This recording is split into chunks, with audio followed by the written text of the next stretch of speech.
Alrighty, time to do some picks. I haven't been on for a bit, mostly due to work, and also the camera broke for a little bit, and that was not pleasant. As many know, this camera has been more frustrating than it's worth, I think, at times. But don't have the money really to replace it. So here we go. Talking about the card tomorrow, the UFC on Versus card, the free card. Not a big main card, only 4 fights, but do the breakdown. Gives me more time to talk about each of them. So, go. Tyson Griffin tagging Gomi. Went back and forth in this match a lot.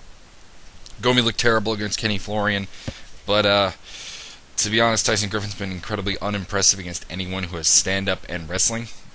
Gomi has both of those things. You look at Griffin's record. Literally speaking, Clay Guida is the only guy he's beaten that is not basically a BJJ practitioner with nothing else. He's very much stereotyped in terms of who he can beat at the UFC level. People say, well, he beat Faber. Well, Faber's a lot smaller. Additionally, wasn't the fighter we know as Uriah Faber today. So I'm going to go with the Gomi last hurrah. It'll be a unanimous decision because Griffin is a pretty tough guy.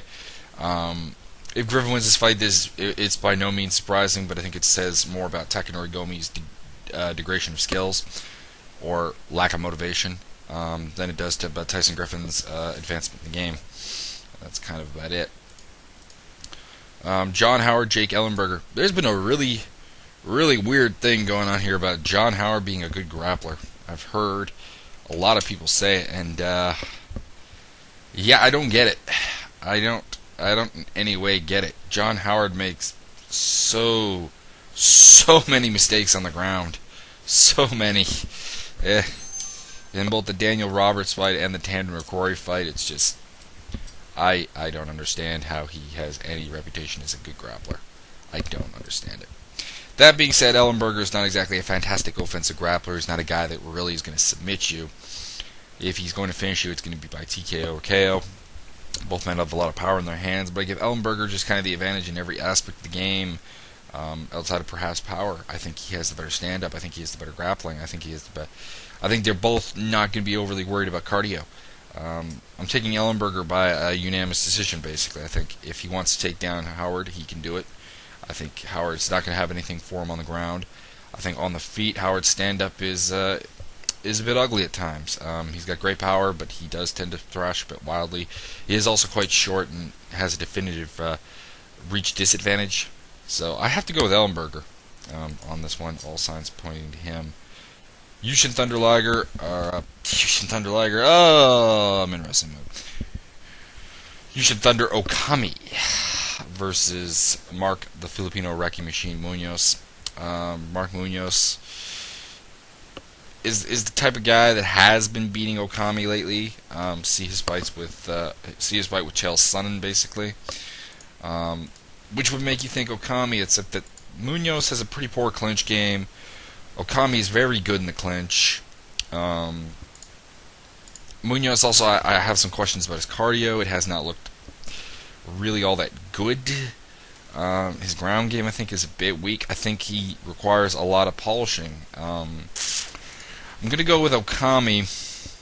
Not entirely sure how I think Okami's going to win. I just have that call it the veteran guile that I'm kind of banking on here, that Okami can do something, can force this into more of a clinch fight, can take down Munoz from the clinch, can control him on the ground.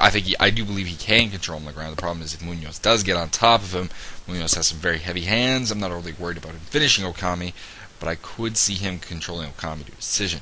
Still, I'm going to go with the veteran guile, so I'm going to kind of gamble on both Gomi and Okami to kind of pull it off here. Vladimir Matyushenko, John Bones Jones. Very similar to the John Jones fight with Matt Hamill. A little more challenging in the fact that I think Matyushenko is a slightly better wrestler. Additionally, Matyushenko is much better at mixing his striking with his wrestling. Because Hamill is, of course, terrible at that. He either is a boxer or a wrestler. He's not really both at the same time. That being said, John Jones is proving very hard to take down. If anyone he's fought can do it, it's probably Vladdy. But there are some very high-level wrestlers on the Bones Jones victim list. Just to give you a couple ideas here, you have Jake O'Brien, you have Matt Hamill, of course, even though Hamill technically won, or technically lost, or technically won the fight on the DQ. But I think anyone that saw the fight knows where that was going. I have to go with John Bones Jones, probably a TKO stoppage in the second or third round. Vladdy's a tough guy. He's not been knocked out much. I want to say that he's been knocked out twice, that being by Andrei Arlovsky and Little Nog. I just don't think he really has anything for him. I think he is a somewhat superior grappler. I think he is technically a better striker, even because of that unorthodox striking that Bones Jones does. It's just that Bones Jones has that X factor, that athleticism that at this point in his career is making him a top fighter. Now, when that goes, and it will, everyone loses it at some point, I do somewhat fear that he won't be that competitive of a fighter, just because he seems to rely on that a lot, and he needs to, I think, develop some skills that we haven't really seen. But I think he wins this fight. Get some time, so let's look at the undercard. Paul Kelly, Jacob Volkman. Jacob Volkman probably on the better basis of better grappling, better wrestling, probably UD. Matt Riddle, DeMarcus Johnson. If Matt Riddle should be able to take down DeMarcus, should be able to hold him down for a decision. He has fought better grapplers and looked pretty good against them. That being said, DeMarcus is a wily guy. It would not surprise me to see him get a stoppage victory, but if it goes to decision, I think Riddle takes it. Igor Pokrajak, James Irvin. People can't say Igor Pokrajak. I don't know why. It seems like they're getting actually further off on their pronunciation. Not to pick on you, Sean. James Irvin, probably. He has the more explosive striking, the more powerful striking. I'm assuming he's going back to 205 with this fight, which is good, because at 185 he looked bad. He will probably knock out Pokrajak, who has been knocked out before. He doesn't have the greatest chin in the world. Brian Stann, Mike Macenzio. I would normally go with Mike Macenzio on this fight, because I think he's just a better fighter. He's a better wrestler. He's a better grappler. But he's been off for a while. He's been injured. He did not really look good in the CB Dalloway fight. I think he was hurt in that fight as well. So as a result of this, I think I'm going to go with Brian Stann to win this, probably by a unanimous decision. He is a quality fighter, so it's not like it's not like Macenzio's completely out of his league. Charles D'Oliveira, Darren Elkins. Hard fight to call because we haven't seen a lot of either of these guys. Darren Elkins at 12-1, but I haven't really seen a lot of his fights. And the one that I did see was Dwayne Ludwig, and Ludwig broke his leg. I got to go with Oliveira, even though it is somewhat based off of hype. Probably a sub or unanimous decision. I don't know. Steve Steinbeiss, Rob Kimmins. Rob Kimmins, please send Steve Steinbeiss out of the UFC. It is ridiculous that he is still in the UFC and that he was ever in the UFC, because he is a terrible, terrible fighter, as shown, and it was pretty well shown in the Ryan Jensen fight, who's another guy who I've very publicly, railed on him being in the UFC. So I think that would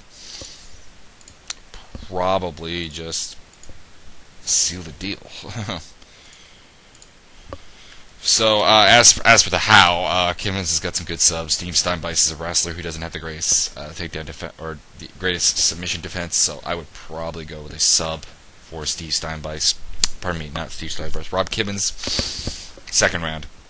Overall, for a free card, this is good. I'm not going to get to see it, which is unfortunate, because I'm going out of town for a week. I'm going to be back with my Anderson Silva Chael Sonnen predictions today. In a bit, actually, probably about 15 minutes after I'm done this video, and hopefully you'll enjoy that as well, and hopefully you enjoyed this video. So that's all.